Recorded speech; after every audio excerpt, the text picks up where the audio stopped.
Welcome to the Noon Nerd Herd, a place where an average person, a business owner, or a tech geek can ask any questions related to tech or cybersecurity. I'm Rebecca Heaton, managing partner of Trumbull Tech, an MSP um, bringing proactive IT services specifically to small business. Today, I'm joined with my fellow colleagues, our resident CISSP and cybersecurity expert, Elmer Robinson. We need to start getting sound effects, Elmer, so I can do a little applause, right? Or a drum crash. Ba-doom. Exactly. And we also have our very own Aaron Sullivan, our systems engineer and cyber intern, who, by the way, was just distinguished with having 100% smile back for year to date, which is an amazing, amazing recognition. For those of you that don't know, that basically means any service ticket we've received in for year to date, he has not only exceeded or done expectations, but actually exceeded expectations for all of our clients at 100%. So that is amazing. So thank you very much, Elmer. And now getting to the good part. Today, we are so excited to have Natalie Suarez as our guest today. She has extensive experience working with DoD, Perch, ConnectWise, even a short time with yours truly, Trumbull Tech. And now she is with our vendor partner, Huntress. She is here to bring some of the latest cyber threats that relate to AI and see what's going on with the front lines. So welcome home, Natalie. Hello, thank you for having me. It's good to have you back, Natalie. Yeah, absolutely. I don't know where we want to kick off exactly, but I guess maybe the first question could be, what are you noticing? Because the kind of AI obviously is the big, word that everybody's using for everything. So what would you say that you've noticed from even a year ago? What are kind of the differences in the threat actors and what they're kind of trying to do in using AI? Well, I know from working here at Huntress with some of our great, did you realize our team is called DEATH, Detection, Engineering, and Threat Hunting? Is that not the coolest name of a team ever? Yeah. So cool. It's like they're hackers, but on the right side of things, right? Well, they are hackers on the right thing. They are hackers on the right side of things. We're seeing a lot of vibe coding happening in, threats. Where, you guys know I was a prior software developer, and vibe coding just scares me to death. But what do you have to lose if you're vibe coding for malicious purposes, right? Can you stop for a second? What is vibe coding? Just using AI to write code for you. Okay. Saying, hey, do this thing. Hey, poorly, usually, right? Poorly. Oh, so like the average person going into AI and saying, hey, write me this script or this code or whatever. Yeah. Write me a PowerShell script, write me a script to go through this list of usernames and passwords that I bought on the dark web and, try to break in places. Gotcha. Mm-hmm. And I think it really highlights what I've seen as a long-term trend, which is the cost of entry to be a bad guy continues to come down and down and down and down. And as a result, there's a proliferation of malicious actors and new techniques and new technologies. In the old days, to be a bad guy, it really required technical skill. You had to be a programmer, you had to be a coder, you had to spend your life in the basement, with a hoodie on in a dark room, writing scripts. And all of that's done for you. There was a trend where companies began providing these services to do these things. But consider now with AI and the level of automation that comes to what used to be a brute force attack, something like password spraying, where a malicious actor takes a list of commonly used passwords and just blasts that against a list of accounts that they're targeting. And that's a really simple script. That's not they have nothing to lose by automating something like that, writing their own script with a vibe coding their own script. Yeah, that used to be an intimidating kind of an effort, even for a malicious actor. Yeah. But now that is so automated. There's so much intelligence behind it. They can just literally say, do this, and AI will do it for them.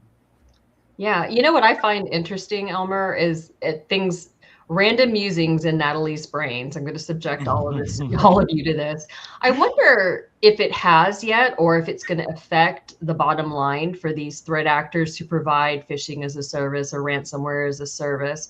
I wonder if there's going to be less affiliates buying these things. I mean, I haven't seen that yet, but I just wonder, you know? I wonder, it's almost like it might be a good thing. Yeah. It's really interesting with AI. And the thing to note too is it's not hard to fool the guardrails of an innocent AI, right? I mean, I do it all the time, not to hack, but to say, hey, I want to provide this educational material. Could you craft some realistic looking phishing emails? Or, you know, and all you have to do is say, hey, I'm doing this for training purposes, you know, or say, hey, maybe whoever I'm attacking, their primary language is French or Spanish or whatever. Super easy for me to tell the AI, okay, now that you've done that, can you translate that to another language? Exactly. Or can you make this email sound like this person? You know, can you like make Rebecca, my email sound like it's coming from XYZ? Yeah. So there's a new level of sophistication that's present there. And you mentioned training, and I think it highlights to me kind of the idea that it's not really possible to build a perfect wall around your environment to keep the bad guys out, because one, they're leveraging new technologies at an exponential rate.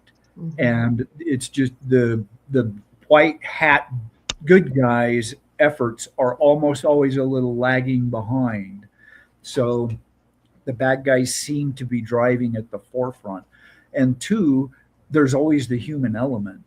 And no matter how many technologies and sophisticated tools we bring to the defense effort, there can always be someone inside that gets an email with a link and they click on the link. And so I feel like I've almost come to the point that the very first thing you should be doing within your organization before you do antivirus is train your people. Oh, definitely. Cybersecurity awareness and training and getting your people to have this at top of mind is probably the single most important thing you can do, and probably the best investment you can make in terms of cost effective.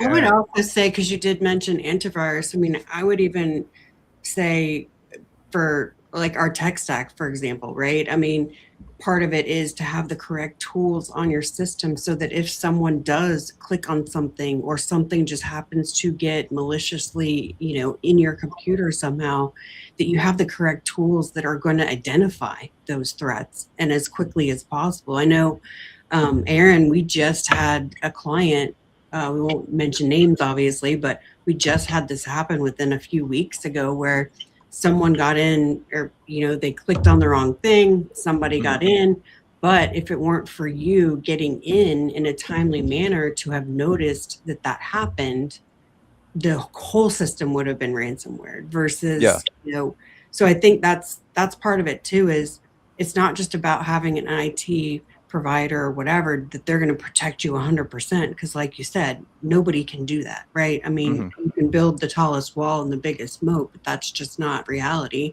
But you do need to have the correct tools on your device, so that, and that's part of what Huntress does for us, and that even the security awareness training, like all of that together is what your defense is.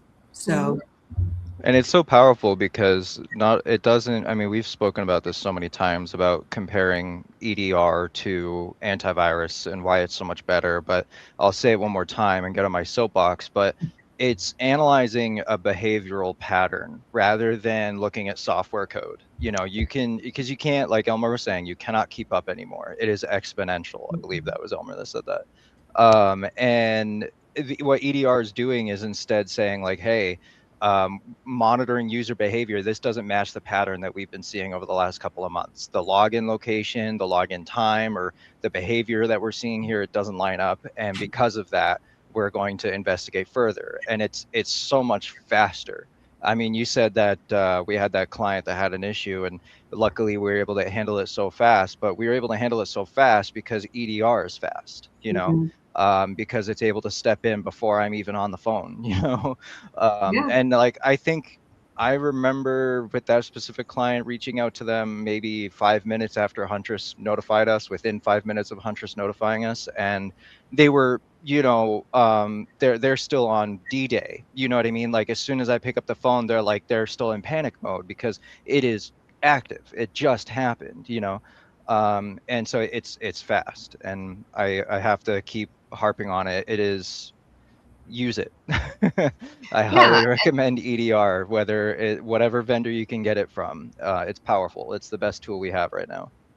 Yeah, I mean, that's really true. That's really true. EDR is a great tool to have in your cyber toolbox.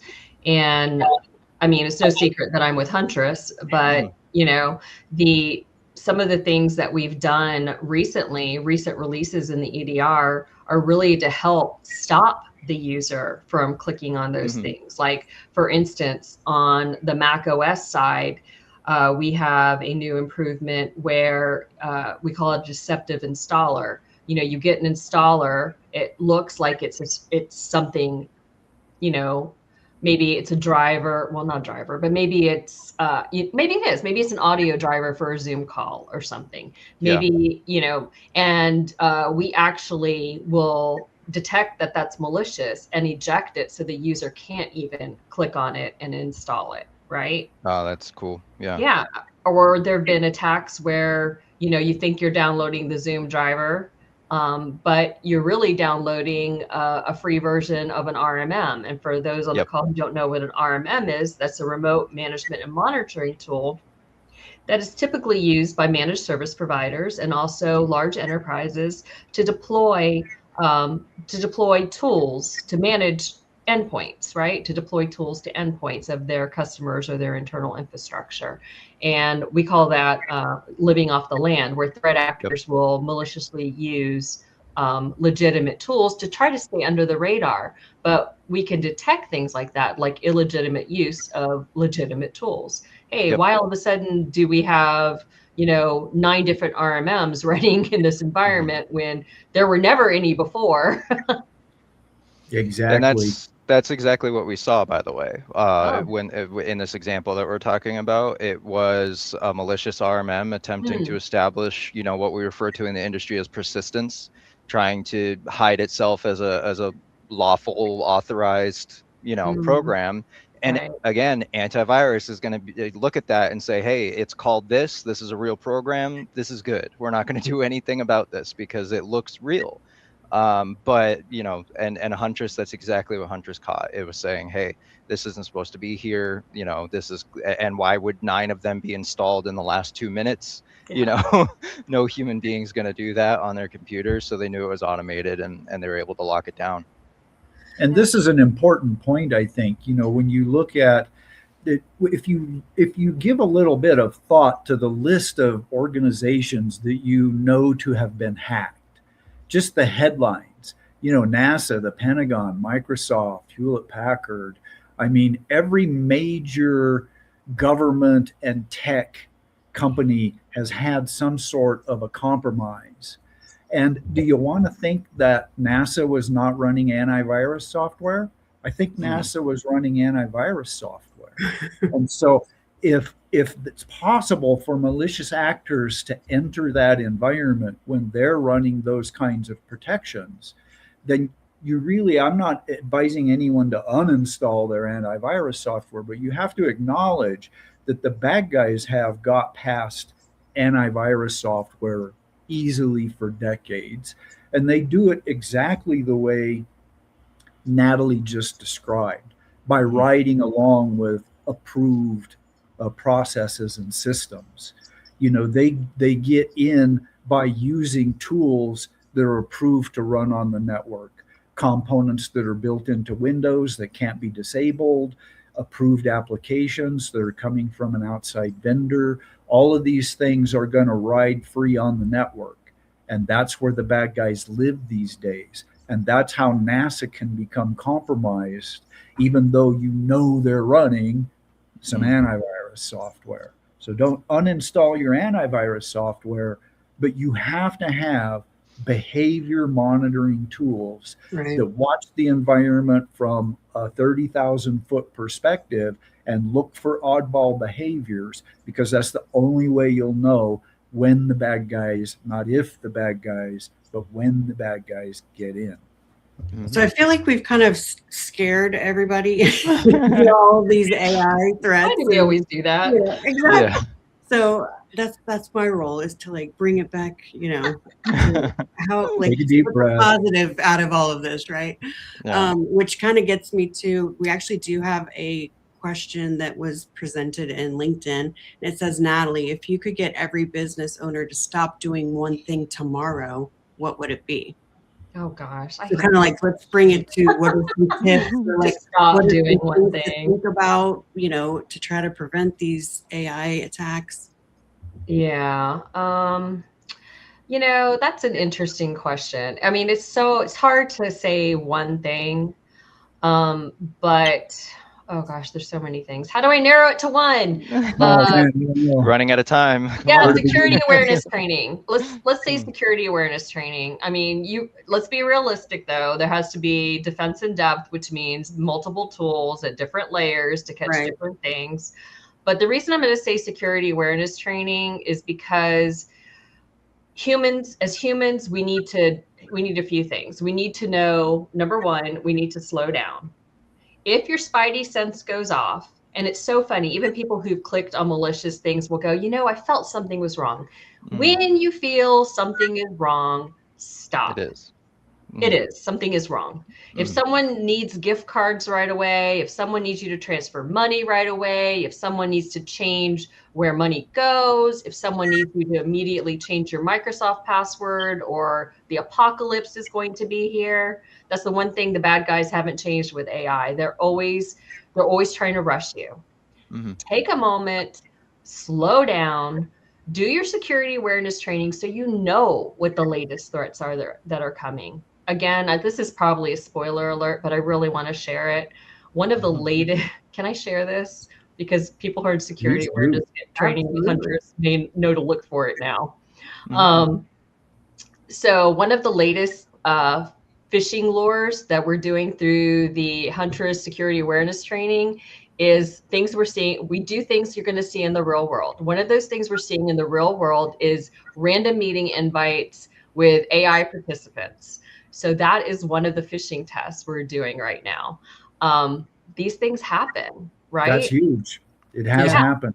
Yes, it does happen. It could be, there a lot. Gosh, it's been over a year now, maybe even over 2 years. Remember the one in Hong Kong where they sent millions and millions of dollars to a bad guy, where only one person in the meeting was real and everyone else was AI generated? Yeah. I did learn the real guy was the guy that sent the money. Oh yeah, the real guy who sent the millions and millions of dollars. I did learn on one of the Huntress webinars that if you have them put 3 fingers in front of their face, you can tell if somebody is fake or not. Yeah. But, I like that. I haven't heard that before. Yeah. I guess it just, I don't know. By now, gosh, that was like a couple months ago. Who knows? Bad guys have probably figured a way around that by now.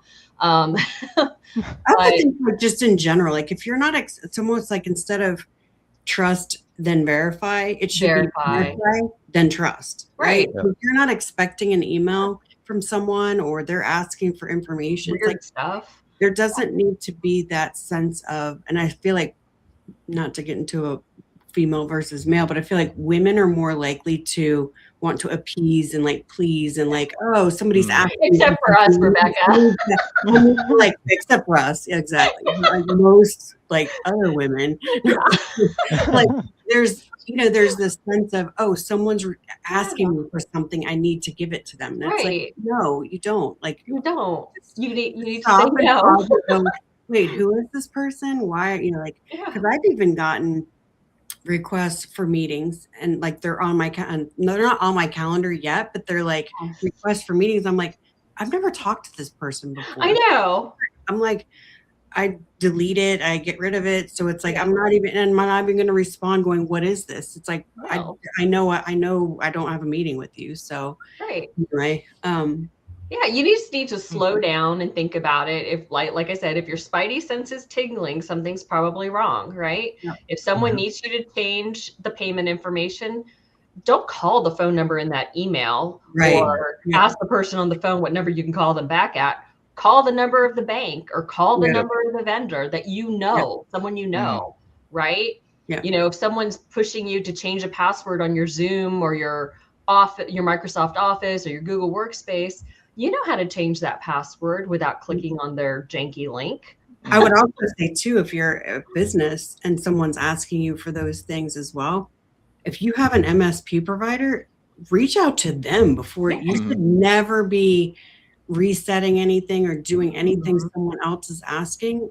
outside of your MSP provider. So that right there should be just automatically send it over to your IT team, is like, hey, they're asking for this. Or giving someone access to your computer. Microsoft will never call you and want to log into your computer ever. I've said that to a client busy. recently. I think I've actually quoted that to someone where I was like, unless it's me asking for remote access to your device, say no to everybody else. Like, you know, unless it is literally me with my voice, I'm here, don't do this, because I'm the only one that should be asking for that. Yeah, I was just thinking, I was like, I can't even show them my face on camera because that might be AI generated now. Actually, that was going to be another tip that I have heard recently as well, is voicemails, right? Because there's so many deep fakes and people using your voice. And so if you are like, if you're an HR person, or you know, have a particular role that is announced in public a lot, you don't want to use your own voice within your voicemail. Like make it a standard voicemail, or make your assistant or someone else in the company, you have it for your voicemail, so that they can't get your voice through those types of scenarios. So I thought that was actually, that's like a real life takeaway today and go do, right? Like that's a pretty easy thing to do. Obviously, you know, we have these educasts, so our voices are recorded out there. You can't do that. The robots know of us. Yeah. But just be thinking about those types of things, like where are you putting your information? Oh yeah. Yeah. I mean, it's so, you know, it's hard when you're in a professional setting, because it's, you know, it's honestly, it's easy to stay away from sharing or putting stuff on Facebook or Instagram that you don't want shared with everybody, because you limit your groups. But it's not as easy when you're putting your information on LinkedIn for professional purposes, right? Yep. Because if I'm a bad guy, the first thing I'm going to do before I craft an email to you is I'm going to go look at your LinkedIn. I'm going to see where you work. I'm going to see what you do. I'm going to look at your posts. Some people post about their families on LinkedIn, you know? Yep. And I'm going to use that information against you. And it's very easy to do with AI. Especially given that the trend now too is having video, right? Having video as social posts, whether it's LinkedIn or whatever for your business, like that. We're going through that right now, where we're trying to do more video. Yeah. And it's like, well, okay, but the more video we do, the more it's our voice out there, which is more, you know, like it's kind of a just randomly do this. Yeah, exactly. Hey, it's me.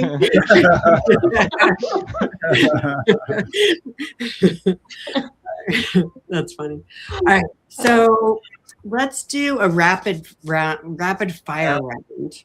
Are you ready? And this could be for maybe it's for each of you. Okay. All right. Biggest cybersecurity myth. Multi-factor authentication will always save you. Good one. It'll never happen to me. Yeah, that's it. Yeah, I'm too small. You know, that's my favorite thing. I'm too small. Those are great. Most overrated security tool. Antivirus. Antivirus. I have to go with it. I want to come up with something clever, but it's antivirus. Yeah. I mean, it I still has thought its for place. sure you would have said MFA, Natalie. Based on- No, because there's different kinds of MFA. So Sure. really good MFA, is harder to break. And I feel like antivirus almost was so successful it sealed its fate. Like it's almost driven virus type. It's It a still pattern catches matching stuff. tool. Yeah, it's a pattern matching tool. Yeah. So it's got a list of bad code and it watches for that bad code to come in. And I think it's done such a good job that nobody uses any of that bad code anymore. And feel so like- it's become less and less effective, while EDR has really behavior monitoring tools. But I wouldn't uninstall my antivirus anytime soon.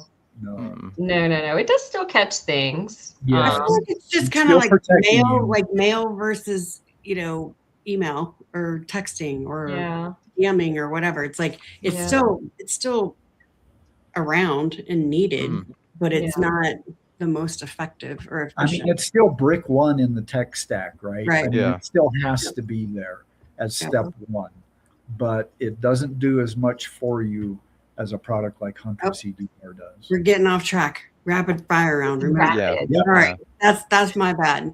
Yeah. I went Keep down us that in rabbit line. hole with you. Keep Sorry. us in line.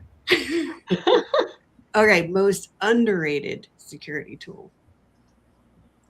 I Tool.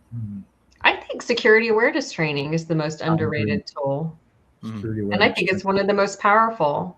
I Yeah. mean, ours is science-backed. It's short episodes, and they do have some humor to them. I'm not going to lie. They are cartoons, but it's fact-based. It's what's happening now.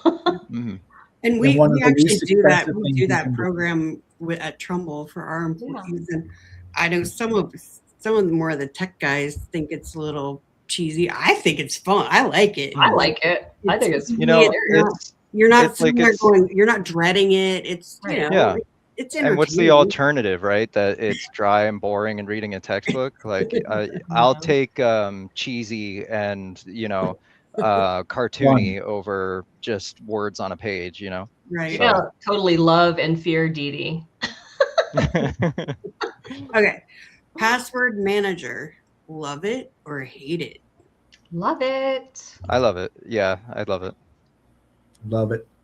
Yep. I can't Look imagine. forward to the day when I we think the when we user don't- hates it, but Yeah. it is necessary, right? Yeah, So, Yeah. solve I the love it problem. as a user. It helps me change my passwords. It's easier to I change my mean- passwords that way. I agree. A good tool makes it much better. Yeah. I will be honest, when we started using Bitwarden, I was like, Aaron, because you were helping me. I was like, Yeah. oh my gosh. Yeah. And now I'm like, oh my gosh. How'd I live it's without so this? much easier. Yeah. Like once you get past that learning curve of, it's awesome. It's so much Sometimes I wonder. I have conspiratorial thoughts about password managers sometimes, where I'm like, okay, so I've made all of my important accounts have these random unrememberable passwords, and I remember my master password, and my password manager is the source of truth for everything else. For the rest of my life, I have to use a password manager now. It's an insurmountable task for me to untangle my accounts from this password manager. I'd have to take all of my passwords out, keep an Excel sheet of them, and change them all to something I can remember manually one at a time. And I'm wondering if these password manager companies out there are all like doing rituals in their Gotcha. basement or something. Yeah, they're like once they get one of us, we'll always have them. Don't listen to Aaron, everyone. With the best inventions of sliced bread. I actually have, so I would love your expert opinions on this. So with my master password, I actually, What is it? Could you tell me? I'm not telling you. What is your dog's name? Okay, so maybe not my master password, but like, for example, on payroll and different, like really like QuickBooks and different platforms like that, I will like anything that's financial related, whatever. I will save that password in Bitwarden, but I will add something that only I know to add to it. So basically, you know how it populates for you? And then at the end, I like I that. will add I'm not going to tell you how many things because it's public forum here. But, and so in my mind, that helps me feel like that's an extra layer of security, because if for some reason, you know, I like that. people That's get smart. hacked, then my stuff's not completely compromised, at least for the Oh, financial. so you don't save the part in the password manager? Correct. Yeah. Oh, Correct. well, look So like, So that's a I'll brilliant just idea. add like a few more things when I get to that website, because I know that it's saving the big chunk of it, but I'll just add. What do you guys think? That's a brilliant idea. I have not heard that before, and that's Yeah. genius. I think that's Yeah. genius. But I Hey, will anytime you say say this. genius to me, Elmer, I'm gonna take it. I'm so glad I'm this is all in on recorded. that. I'm all in on that. I love it. But I will say, with regards to password managers and the security of the stored information, that a good tool is going to use a double-blind encryption so that they can't see the data in any way. Right. Yep. And you have to remember that, because if you screw it up, you can't call them and ask them to put it back, because they can't get to it. The data is encrypted to them.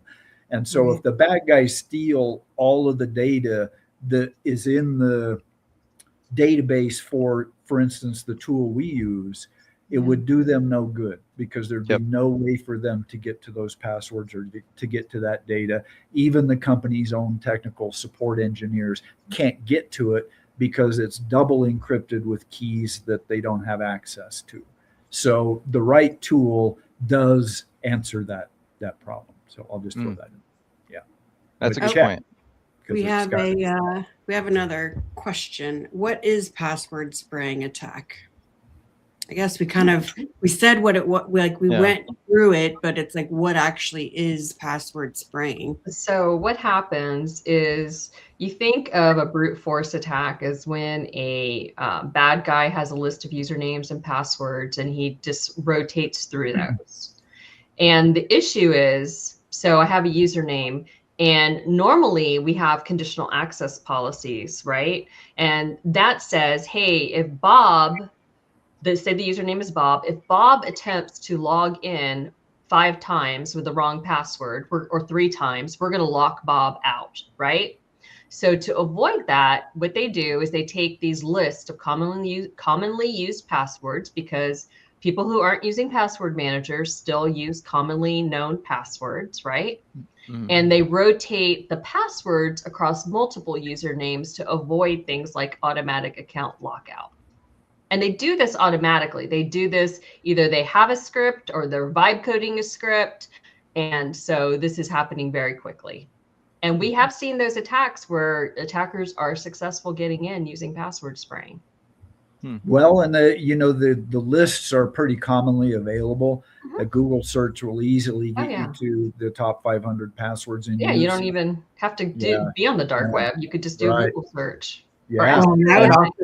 I'd honestly, if I were looking at generic passwords to do a password spray, what I would do is I would look at people that have outdated OSs, because if they have outdated OSs, chances are they probably are using more common. They're missing other things, right? Yeah. Or people who haven't locked down their network, so the access to your firewall is available. The access to your VPN is available. You can, because again, you can find that on the regular internet, right? Shodan. There's exactly. Shogun's a search tool that you can surface those things. And the bad guys, if you want to, we've talked mostly, I think, in terms of password spraying about personal accounts, but Natalie just opened up a can of worms in regards to network devices and all of those access points, because how many routers and firewalls have the default admin password? And even in businesses or personal. Yeah. And the search tool that Natalie was just talking about is a tool that easily surfaces that. So if you want to find all of the Linksys routers that have outdated firmware and a default admin password, you can Google that on the internet with a particular tool, and you can get the list and target that list. So it's super easy to do. And it's another level of like password exposure, if you will, risk to the organization that you really have to think about and look at carefully. Yeah. Right. What do you do about that? Well, you need to hide behind your firewall, and you need to configure your firewall properly. You need to change default usernames and passwords immediately. And that's on like your Wi-Fi network. So for like some of our smaller businesses, when you buy a router and that comes with that standard password that's on the label, you can log into a website that accesses that router and change that default password, because that default password can be found. Yeah, even a small business should have a firewall. Yeah. Right. And no, changing the port number does not make you more secure. It just means that the bad guy has to type a few extra characters. And let's face it, bad guys are lazy. These adversaries are lazy. If you're offering up open access to your firewall or to your wireless access point, and the neighboring small business is not, who is going to get hit first? Yeah, you're the low-hanging fruit for these guys. You don't want to be the low-hanging fruit. Right.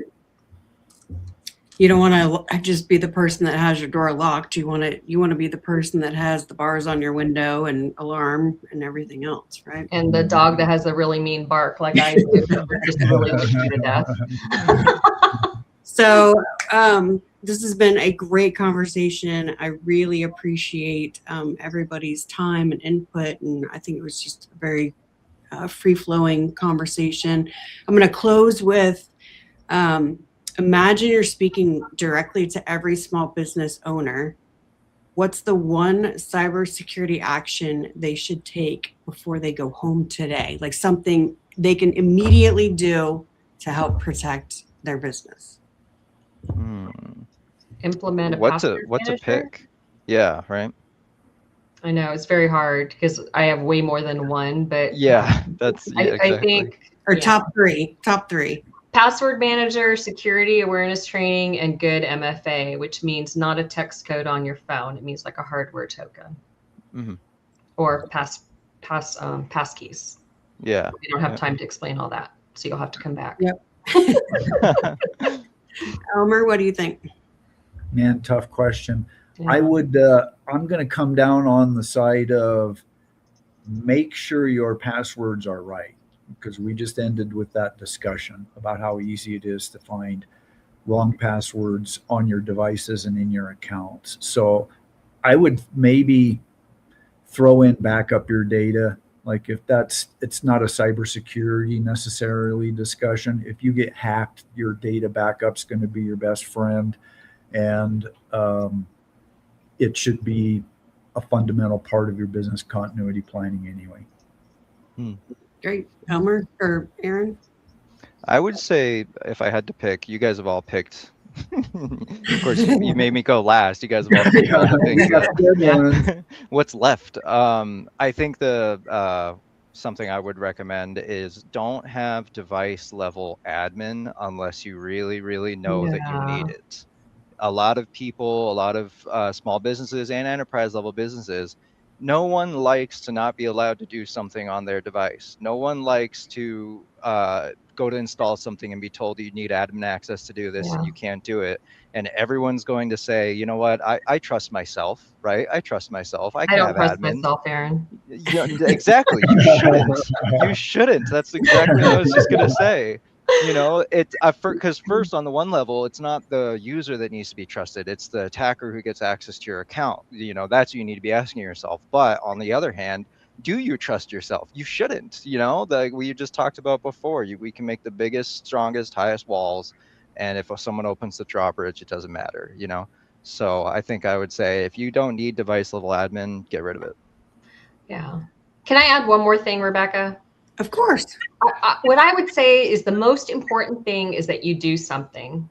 Don't be overwhelmed because there's a lot you could do.